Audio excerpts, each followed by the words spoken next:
ನಮಸ್ಕಾರ. ಮಗಳಿಗೆ ಹೋಮ್ವರ್ಕ್ ಮಾಡಿಸುತ್ತಿದ್ದೇನೆ. ಪೂಜೆಯ ಕೊಠಡಿಯಲ್ಲಿ ಅತ್ತೆ ವಿಷ್ಣು ಸಹಸ್ರನಾಮವನ್ನು ಹೇಳಿಕೊಳ್ಳುತ್ತಿರುವುದು ಕೇಳುತ್ತಿದೆ.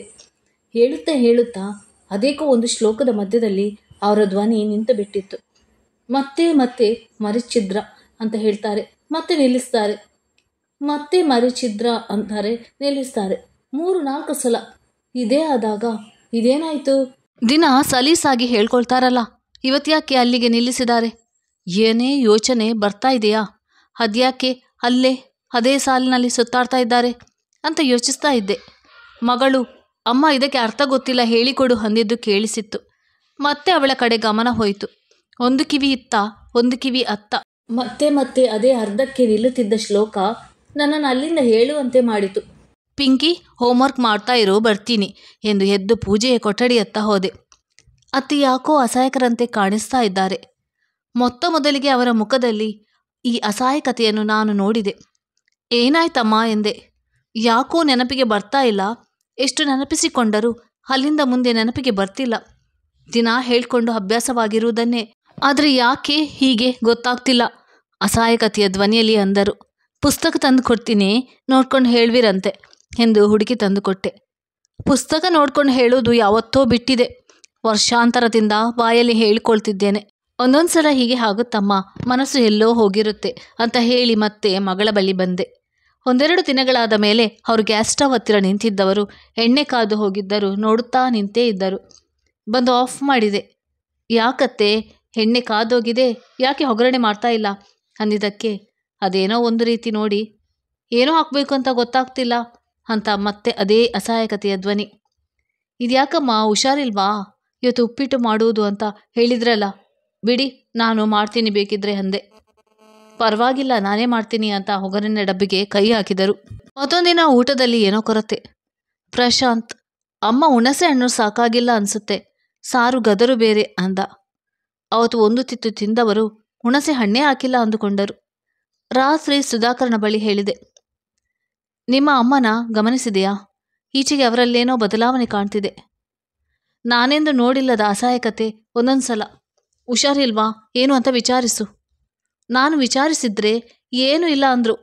ವಯಸ್ಸಾಗ್ತಾ ಇದೆಯಲ್ಲ, ಏನೋ ಸ್ವಲ್ಪ ಆಯಾಸ ಎನಿಸಿರಬೇಕು ಅವನಂದ. ಅಲ್ಲ, ಅವರಿಗೆ ಮರೆವು ಜಾಸ್ತಿ ಆಗಿದೆ. ಆವಾಗ ಏನೋ ಮರೆತು ಬಿಡ್ತಾರೆ, ಅಸಹಾಯಕರಂತೆ ತೋರ್ತಾರೆ. ವಯಸ್ಸಾದ ಮೇಲೆ ಮರೆಯೋದು ಸಹಜ ಅಲ್ವೇನೆ?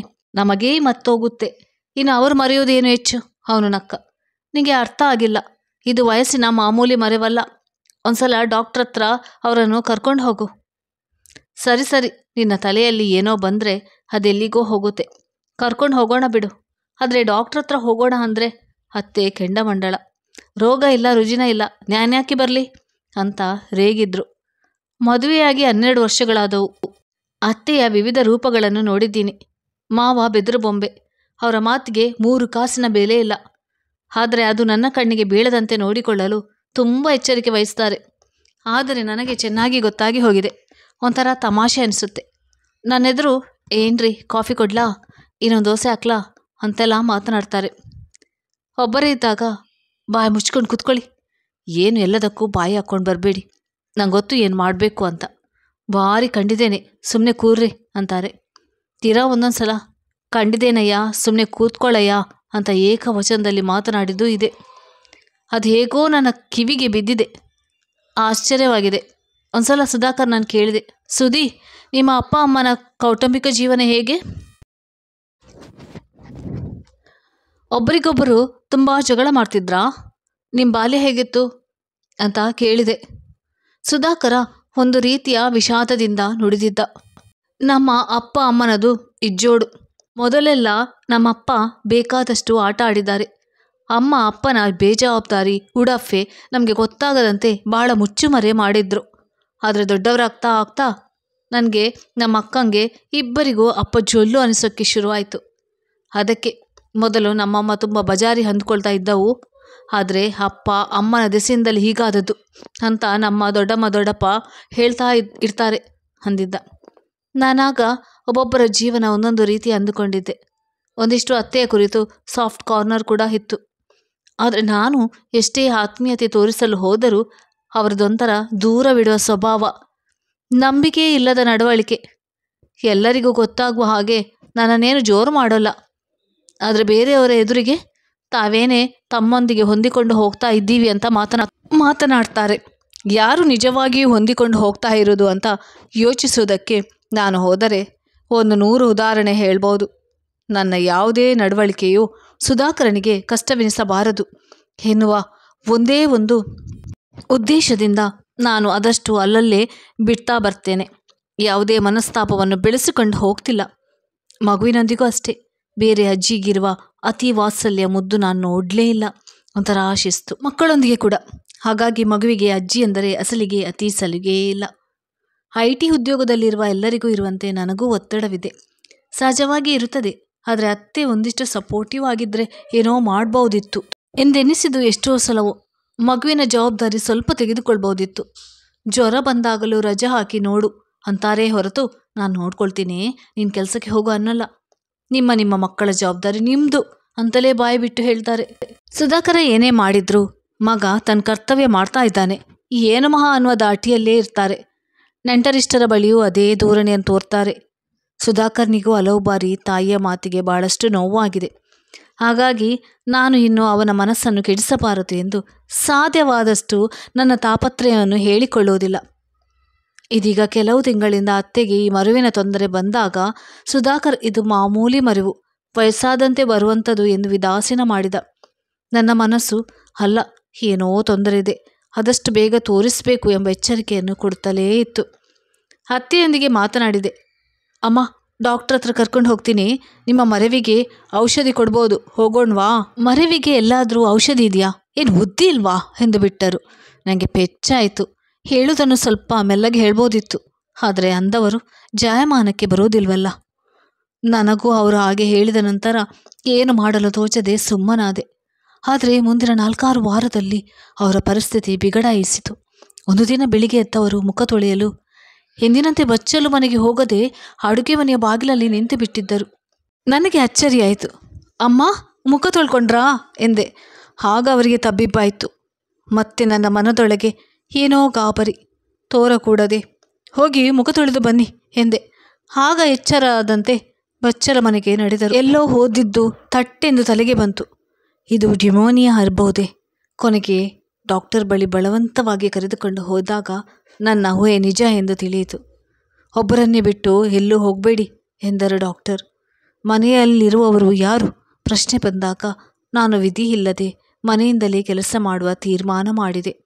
ಅದು ಅಷ್ಟು ಸುಲಭವಾಗಿರಲಿಲ್ಲ. ಆಫೀಸ್ನಲ್ಲಿ ಬಹಳಷ್ಟು ಜನರೊಂದಿಗೆ ಹೊಂದಾಣಿಕೆ ಮಾಡಿಕೊಳ್ಳಬೇಕಾಯಿತು. ಮುಂದಿನ 6-7 ತಿಂಗಳುಗಳಲ್ಲಿ ನನ್ನೊಬ್ಬಳಿಂದ ಅವರ ನೋಡಿಕೊಳ್ಳುವುದು ಕಷ್ಟವಾದಾಗ ಒಬ್ಬ ಸುಶ್ರುಕಿಯನ್ನು ಗೊತ್ತು ಮಾಡಬೇಕಾಯಿತು. ಇದೆಲ್ಲವೂ ಮನೆಯ ಪರಿಸ್ಥಿತಿಯನ್ನು ತೀರ ಬದಲಾಯಿಸಿತು. ಮಗುವಿನ ಬೇಕು ಬೇಡಗಳನ್ನು ಗಮನಿಸುವುದು ಒಮ್ಮೊಮ್ಮೆ ಏನೋ ಪದೇ ಪದೇ ಕಷ್ಟವಾಗಿತ್ತು. ಇಷ್ಟರ ಮೇಲೆ ಸುಧಾಕರನು ತಾಳ್ಮೆ ಕಳೆದುಕೊಳ್ಳುತ್ತಿದ್ದ. ಮಾವನವರದೀಗ ಬೇರೆಯೇ ಆಟ ಶುರುವಾದಂತೆ ತೋರಿತ್ತು. ಬೆಳಗ್ಗೆದ್ದು ಅತ್ತೆ ಕೊಟ್ಟ ಕಾಫಿ ಕುಡಿದು ವಾಕಿಂಗ್ ಹೋಗಿ 1-2 ಗಂಟೆ ಕಳೆದು ಬರುತ್ತಿದ್ದವರು ಈಚೆಗೆ ನಾನು ಕಾಫಿ ಕೊಡುವ ಮುಂಚೆಯೇ ಎದ್ದು ಅತ್ತೆಯ ಕೊಠಡಿಯಲ್ಲಿ ಇರುವುದು ಕಾಣಿಸಿತ್ತು. ಹೆಂಡತಿ ಹೀಗಾಗಿರೋದು ಅವರಿಗೆ ಮನಸ್ಸಿಗೆ ಕಷ್ಟವಾಗಿರ್ಬೋದು. ಎಷ್ಟೇ ಆದರೂ 47-48 ವರ್ಷಗಳ ದಾಂಪತ್ಯ. ಎಲ್ಲೋ ಒಂದು ಕಡೆ ತಾವು ಸರಿಯಾಗಿ ನೋಡಿಕೊಳ್ಳಲಿಲ್ಲ ಅನಿಸಿರ್ಬೋದು. ಈಗ ಅದನ್ನು ಒಪ್ಪಿಕೊಂಡರೂ ಅತ್ತೆಗೆ ಅರ್ಥವಾಗುತ್ತದೆಯೇ ಎನಿಸಿತು. ಒಂದು ದಿನ ಶುಶ್ರಕ್ಕಿ ರೇಖಾ ಬಂದವಳು ಅತ್ತೆಗೆ ಸ್ನಾನ ಮಾಡಿಸಲು ಕರೆದುಕೊಂಡು ಹೋದವಳು. ಮೇಡಮ್, ಬನ್ನಿಲ್ಲಿ ಎಂದು ಕರೆದಳು. ಸ್ಟವ್ ಮೇಲೆ ಕಾವಲು ಇಟ್ಟು ದೋಸೆ ಹುಯ್ಯೋದ್ರಲ್ಲಿದ್ದೆ. ಸ್ಟವ್ ಸಣ್ಣ ಮಾಡಿ ಏನಾಯಿತು ಎಂದು ಹೋದೆ. ಮೇಡಮ್, ಅಜ್ಜಿಯ ಕೈಯಲ್ಲಿ ಬಳೆ ಇತ್ತಲ್ವಾ, ತೆಗೆದಿಟ್ಟಿದ್ದೀರಾ ಎಂದಳು. ಇಲ್ವಲ್ಲ, ಕೈಯಲ್ಲೇ ಇತ್ತು. ದಿನಾ ಇರ್ತಿತ್ತು ಮೇಡಮ್, ಇವತ್ತೇ ಇಲ್ಲ. ನಾನೀಗ ತಾನೇ ಬಂದಿದ್ದೀನಿ. ಆಮೇಲೆ ನನ್ನ ಮೇಲೆ ಬರಬಾರ್ದು. ನೋಡಿ, ಎಲ್ಲಾದರೂ ಬಿಚ್ಚಿಟ್ಟಿದ್ದೀರಾ ಅಂತ. ಅಮ್ಮ ಬಳೆ ಬಿಚ್ಚಿಟ್ರಾ? ಎಲ್ಲಿಟ್ಟಿದ್ದಾರೆ? ಅತ್ತೆಗೆ ಅರ್ಥ ಆಗಲಿಲ್ಲ ಅಂತ ಗೊತ್ತಾಯಿತು. ರೇಖಾ, ನಾನು ಹುಡುಕ್ತೀನಿ, ಅಲ್ಲೇ ಎಲ್ಲಾದರೂ ಹಾಸಿಗೆ ಮೇಲೆ ಇರ್ಬೋದು. ಗಾಬರಿ ಏನು ಬೇಡ ಅಂದೆ. ಅವಳು ಸ್ನಾನ ಮಾಡಿಸಿ ನೈಟಿ ಹಾಕಿ ಕರೆದುಕೊಂಡು ಬರುವಷ್ಟರಲ್ಲಿ ನಾನು ಹಾಸಿಗೆ ಕೊಡವಿ, ದಿಂಬಿನ ಕೆಳಗೆ, ಮಂಚದ ಕೆಳಗೆ, ಟೇಬಲ್ ಡ್ರಾಲ್ನಲ್ಲಿ ಎಲ್ಲ ಕಡೆ ಹುಡುಕಿದರೂ ಸಿಗಲಿಲ್ಲ. ಹಾಗೆಂದು ರೇಖಳನ್ನು ಕಳೆದುಕೊಳ್ಳುವ ಪರಿಸ್ಥಿತಿಯಲ್ಲಿ ನಾನಿರಲಿಲ್ಲ. ಹಾಗಾಗಿ ಅದರ ವಿಷಯ ಏನು ತೆಗೆಯದೆ ನಿಭಾಯಿಸಿದೆ. ಮನದೊಳಗೆ ಕೊರೆಯುತ್ತಿತ್ತು. ಇನ್ನೊಂದಿನ ದೇವರ ಮನೆಯಲ್ಲಿದ್ದ ಬೆಳ್ಳಿಯ ಪಂಚಪತ್ರೆ ಕಾಣದಾಯಿತು. ನಾನು ವಿಶೇಷ ಹಬ್ಬಗಳ ಹೊರತು ಪೂಜೆ ಎಂದು ಮಾಡಿದ್ದಿಲ್ಲ. ದಿನ ಅತ್ತೇ ದೇವರ ಮನೆಯಲ್ಲಿ ಕಾಲ ಕಳೆಯುತ್ತಿದ್ದದು. ಅಲ್ಲೇ ಕೂತು ಒಂದೊಂದು ದಿನ ಒಂದೊಂದು ದೇವರ ಸಹಸ್ರನಾಮಗಳನ್ನು ಅಷ್ಟೋತ್ತರಗಳನ್ನು ಹೇಳಿಕೊಳ್ಳುತ್ತಿದ್ದರು. ಅಕಸ್ಮಾತ್ತಾಗಿ ಸುಧಾಕರ ಆ ದಿನ ದೇವರ ಮನೆಗೆ ಹೋದಾಗ ಪಂಚಪತ್ರ ಎಲ್ಲಿ ಎಂದು ಕೇಳಿದಾಗ ಅದಿಲ್ಲ ಎಂದು ಗೊತ್ತಾಯಿತು. ಎಂದಿನಂತೆ ಅತ್ತೆಯನ್ನು ಕೇಳಿದರೆ ಸುಮ್ಮನೆ ಮುಖ ನೋಡಿದರು. ಇವರೇನಾ ಎಲ್ಲ ನನ್ನದೇ ಎಂದು ಯಜಮಾನಿಕೆ ಮಾಡುತ್ತಿದ್ದವರು ಎನಿಸಿಬಿಟ್ಟಿತ್ತು. ಒಂದು ವಯಸ್ಸಿನ ಅನಂತರ ಯಜಮಾನಿಕೆ ಬಿಡಬೇಕು. ಆದರೆ ಹೀಗಲ್ಲ ಅಂದುಕೊಂಡೆ. ಈಗ ಏನು ಕೇಳಿದರೂ ಉತ್ತರ ಕೊಡಲು ಸಾಧ್ಯವಾಗದ ಹೀಗೆ ಇಷ್ಟು ವರ್ಷ ಎಂಥ ಬಿಗುಮಾನದಲ್ಲಿ ನನ್ನನ್ನು ನಡೆಸಿಕೊಂಡರು. ವಯಸ್ಸಾದಾಗ ಹೀಗೆ ಏನಾದರೂ ಆಗಬಹುದು ಎಂದು ಒಂದಿಷ್ಟು ನಿರೀಕ್ಷೆ ಇದ್ದರೂ ಮನುಷ್ಯ ಗರ್ವದಿಂದ ಮೆರೆಯಲಾರ ಅನಿಸಿತು. ಇರುವ ಒತ್ತಡದ ಜೊತೆಗೆ ಈಗ ಬೆಳೆಬಾಳುವ ವಸ್ತುಗಳು ಕಾಣದಾದಾಗ ತಲೆ ಕೆಟ್ಟಂತಾಯಿತು. ಮಾವ ಹೌದಾ ಎಂದು ಕೇಳಿ, ಎಲ್ಲೋ ಇರಬೇಕು, ನಿಮ್ಮತ್ತೆ ಎಲ್ಲೋ ಇಟ್ಟಿರ್ತಾಳೆ ಎಂದು ಕೈ ತೊಳೆದುಕೊಂಡರು. ಸುಧಾಕರ, ಮನೆಯಲ್ಲಿ ಇರುವವಳು ನೀನು, ಸ್ವಲ್ಪ ಆ ಕಡೆ ಈ ಕಡೆ ದೃಷ್ಟಿ ಇಟ್ಟಿರ್ಬೇಕಮ್ಮ ಅಂದ್ಬಿಟ್ಟ. ರೇಗಿಬಿಟ್ಟೆ. What you mean? ಯಾವ್ಯಾವ ಕಡೆ ಅಂತ ನೋಡಿಕೊಳ್ಳಿ.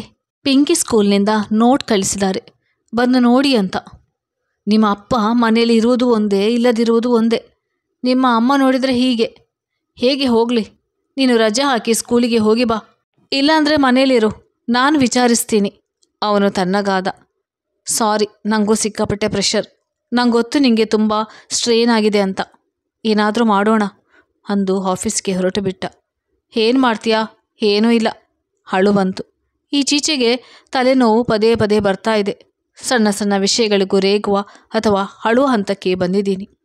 ಆಫೀಸ್ ಕೆಲಸಕ್ಕೆ ಸಮಯಕ್ಕೆ ಸರಿಯಾಗಿ ಕೂರಲು ಆಗದೆ ಕೊನೆಗೆ ರಾಜೀನಾಮೆ ಕೊಟ್ಟು ಮಾಡುತ್ತಿದ್ದ ಕೆಲಸಗಳನ್ನು ಬೇರೆಯವರಿಗೆ ಬಿಟ್ಟು ಕೊಡಬೇಕಾಯಿತು.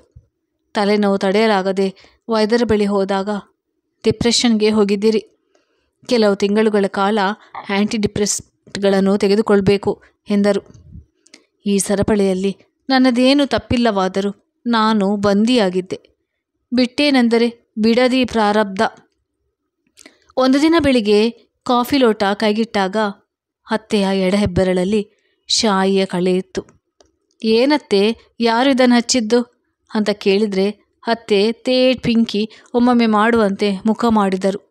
ಬೀರುವಿನಲ್ಲಿದ್ದ ಅತ್ತೆಯ ಕೆಲವು ಕಾಗದ ಪತ್ರಗಳು, ವಸ್ತುಗಳು ಆಚೀಚೆ ಚೆಲ್ಲಾಪಿಲ್ಲಿಯಾಗಿ ಬಿದ್ದಿದ್ದವು. ಬೆಳಿಗ್ಗೆಯಿಂದ ಮಾವ ಮನೆಯಲ್ಲಿ ಕಾಣಲಿಲ್ಲ. ಹಿಡುವುದೇನು ಕೊಡುವುದೇನು, ನಾನು ಎಂಬ ಹೆಮ್ಮೆ ತಲೆ ಚಚ್ಚಿಕೊಳ್ಳುವುದು ಹೊರತು ಬೇರೆ ದಾರಿ ಯಾವುದಿತ್ತು? ಧನ್ಯವಾದಗಳು ಸ್ನೇಹಿತರೆ, ನನ್ನ ಕತೆ ಕೇಳಿದ್ದಕ್ಕಾಗಿ.